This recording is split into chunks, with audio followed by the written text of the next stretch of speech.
Guys, আজকে আমরা যাচ্ছি নওগাঁ দুবলহাটিতে জমিদার বাড়িতে।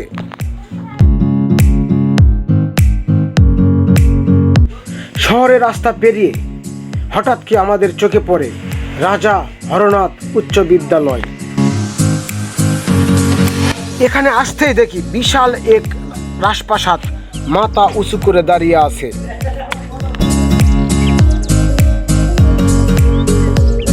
এখন আমরা প্রবেশ করব রাজপ্রাসাদের ভিতরে।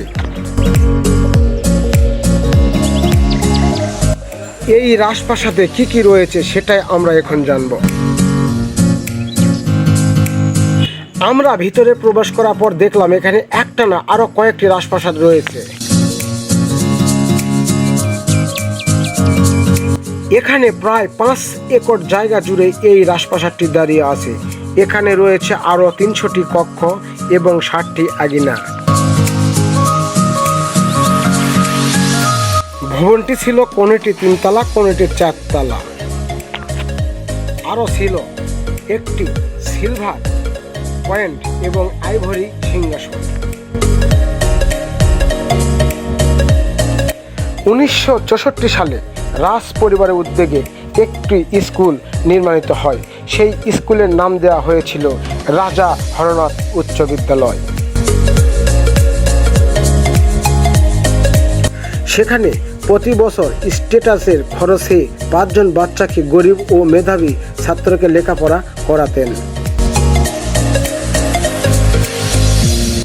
রঘুনাথ নামের এক ব্যক্তি লবণ ও গুড়ার ব্যবসা করতেন। তিনি তিতলি নদী যুগে এখানে এসেছিলেন। সেই নদীর আর কোনো অস্তিত্ব এখন নেই। সেখানে এসে মাটির এক কুটিরতে বসবাস শুরু করেন।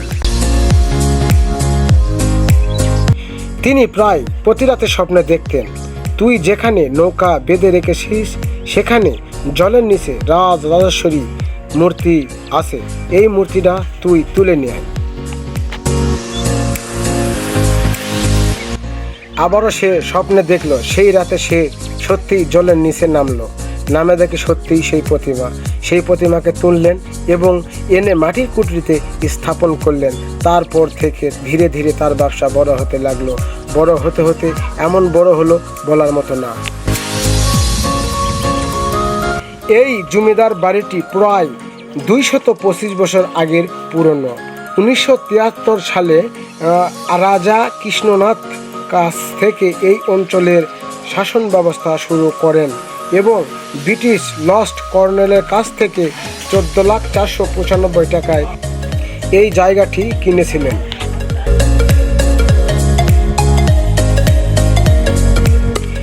রাজা কৃষ্ণনাথের কোনো ছেলে নেই বলে তার মেয়ের উপর এই রাজ্যের সম্পূর্ণ দায়ভার পড়ে।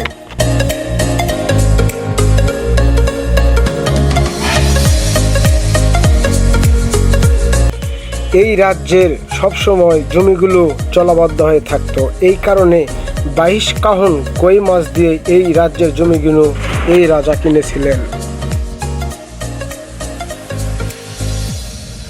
রাজা হরনাথের কোনো ছেলে ছিল না বলে এই রাজ্যের সম্পূর্ণ দায়ভার তার মেয়ের উপর পড়ে। তার মেয়ে এই রাজ্যের শাসন ব্যবস্থা শুরু করেন।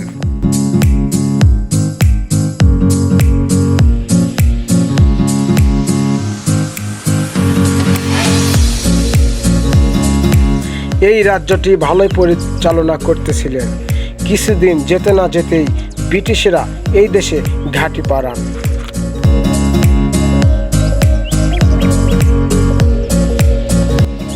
রাজার মেয়ে কখনোই জানতো না যে ব্রিটিশরা এসে এই দেশে যুদ্ধ এবং হামলা করবে।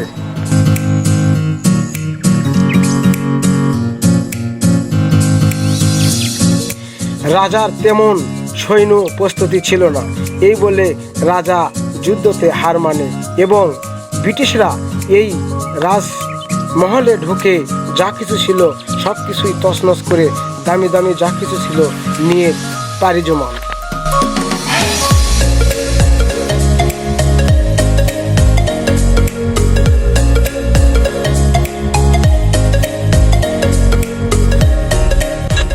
রাজার মেয়ে সহ আরও কয়েকজন এই দেশ থেকে পালিয়ে যেতে বাধ্য হয়। তখন থেকেই এই রাজমহলটি পরিত্যক্ত অবস্থায় পড়ে আছে। আর এই ছাগল দুটিকে দেখে আমি হতবাক।